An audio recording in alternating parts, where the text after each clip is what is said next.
We need more officers. We don't have the officers that we need, and sadly, we've lost 300 to 400 officers in the last 4 years. We haven't had officers in our schools, and we have policies that make it difficult to recruit new officers.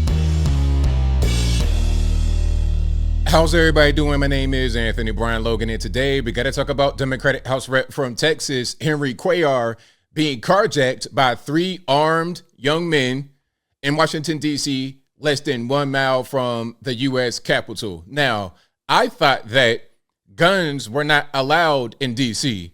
That's what I thought. So how do you have not 1, not 2, but 3 armed individuals carjack a member of Congress? How does that happen? And also, where's the security at? Where's Capitol Police? Where's their personal security? Do they have any kind of firearms on them? Oh, that's right. If you live in D.C. and you're a regular law-abiding citizen, having a gun is not really a thing. It's kind of hard to get. But if you're a criminal, you can have all the guns you want. And at the very beginning, before we get into Henry Cuellar and his interview and whatnot, what you saw at the very beginning was D.C. Mayor Muriel Bowser talking about, oh, we need more officers. Well, wait a minute. Weren't you guys the tip of the defund the police spear?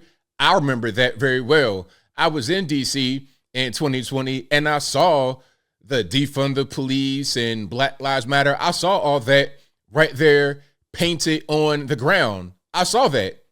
So how are you now surprised that you're 300 to 400 officers short? You talking about the policies that make it hard to recruit new officers. Where does that come from, Ms. Bowser? Does it come from the federales? Does it come from your office? Is it a combination?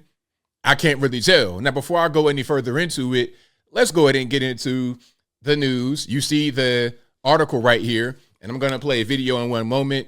U.S. House Rep Henry Cuellar of Texas is carjacked by 3 armed attackers about 1 mile from the Capitol. And that's him right there. And his district goes from the Rio Grande to San Antonio. So part of his area is right there on the border. He's been kind of outspoken about the border crisis, but at the same time, not really going full, conservative right. But he's kind of been against, hey, man, we got too much going on. But that's aside from the point. Let's get into, do you have an interview? Let's get into the interview. Matter of fact, let's do the news story first, then we're going to do the interview. And if you want to see the news story or interview, I will link to both in the description box. If you're on IG, visit the link in the bio, go to the corresponding article on the website. But without further ado, let's go ahead and roll it. Now, police are searching for the armed attackers who carjacked a U.S. congressman. Texas Representative Henry Cuellar was carjacked at gunpoint about 1 mile from Capitol Hill. Cuellar thankfully is okay. Tom Dempsey following that for us, now joining us live from the Capitol with the latest on the investigation. We're actually hearing from the congressman. Tom, what's he saying? Yeah, that's right, Marnie. Just in the last hour or so, we heard for the first time from Congressman Henry Cuellar about this carjacking. He described firsthand being approached by 3 people armed with guns and wearing masks before they took off with his car. Take a listen. You got to keep calm under those situations, and you analyze the situation quickly. You look around, 1 gun, 2nd gun, maybe a 3rd one behind me. You got to stay calm. They wanted the car, sure. We tracked the car, the phone, the car, everything, and within, less than 2 hours, they got everything back. The carjacking all took place less than 1 mile from the Capitol around 9:30 on Monday night. At this hour, police continue to search for the people responsible. Now, before they get into who's responsible, and if they don't say it, 3 black males, that's a suspect. 3 black males. I don't know about the exact age, probably teenager, early 20s, the typical DC hooligan. Anyway, I digress. What I want to say right now is I'm glad that he's okay. I don't wish any harm on this man because he's a Democrat or whatever. However, there are quite a few people who are in that same situation who don't make it out the same way. Okay, he was able to assess his surroundings and understand, okay, I'm going to just give it up. I'm not trying to risk my life. But sometimes people comply like that and still wind up losing their lives.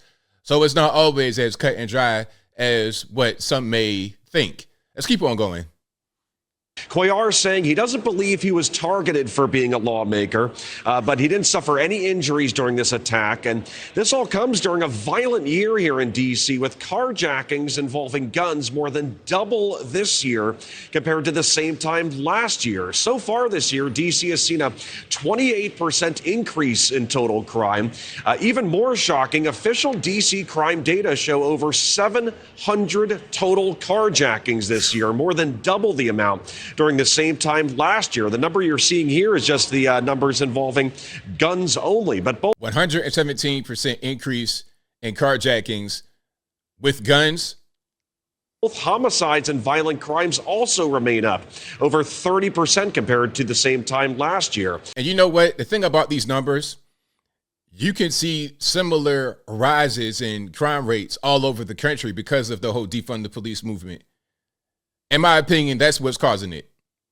Because when you don't have enough officers on the street and when you want to be soft on crime, you don't really want to prosecute crimes the way they should, you're going to get repeat offenders out there on the street committing crime over and over again. And there's little to no deterrent from them doing this. And it's harder to catch them when they do it. Although everyone knows who's doing it. It's probably a whole carjacking ring that's been operating in D.C. that has done half of the crime. But let's keep on going. Back in February, we reported on how Congresswoman Angie Craig, a Democrat from Minnesota, was assaulted inside her apartment building here in D.C. She suffered bruises during the attack, and police later arrested a 26-year-old man also charged with assaulting police officers during the arrest. Her staff said they did not believe the attack to be politically motivated. Now, both Capitol Police and D.C. Police continue to investigate this case at this hour, but again, the people responsible still remain on the loose. Marnie? So scary. All right, Tom, thank you. Thank you. All right, so that is it from News Nation. Shout out to them. Now let's get to this interview. This is on MS-13 DNC. You got Jose Diaz-Balart and my man Henry Cuellar. Yeah, and I was coming in from the Capitol. I parked in front of my apartment complex, and when I was getting up, three guys came up with guns. I quickly analyzed the situation. I got a black belt in karate, so you got to learn what to do. I looked to the left, somebody had a gun. To the right, somebody had a gun. I had a third guy behind me.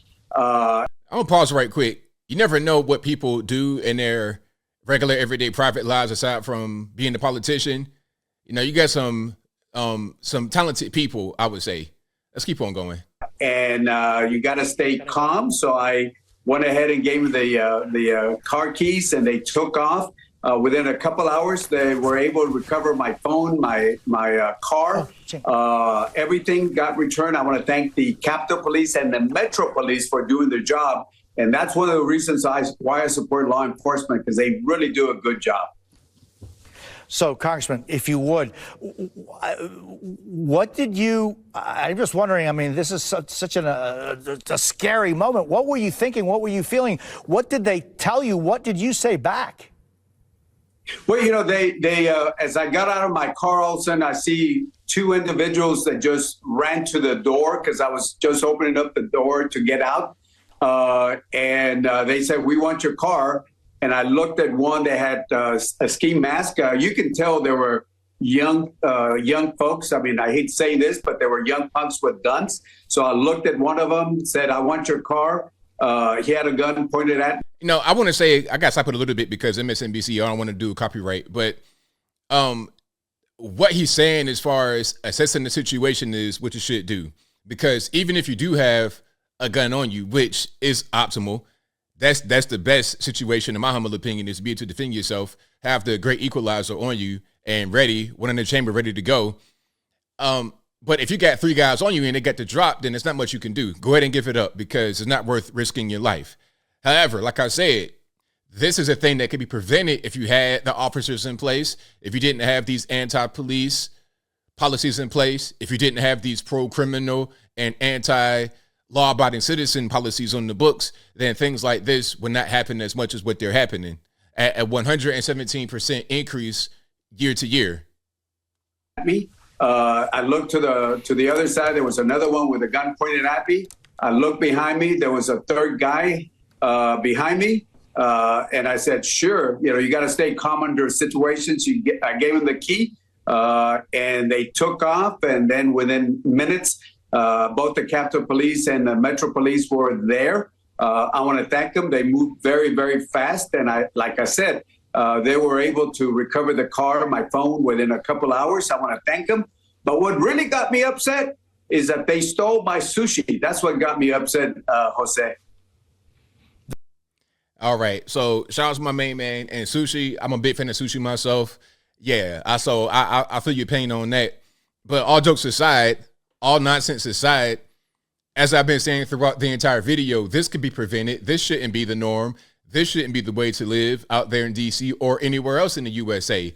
But you got to have policies on the books that prevent this kind of activity from flourishing, because the softer you are on criminals and the harder you are on civilians. And what I mean by that is you got very tight gun laws in a place like DC, Chicago, etc. But when a criminal gets caught with a gun, where's the penalty? When a criminal gets caught committing a violent act, where's the penalty? You got these anti-police policies on the book, so there's not even enough coppers going around to be able to stop the crime, to be able to solve the crime. That's the problem, obviously. And I think I'll leave that right there for now. And what say you? What's your take on what happened here?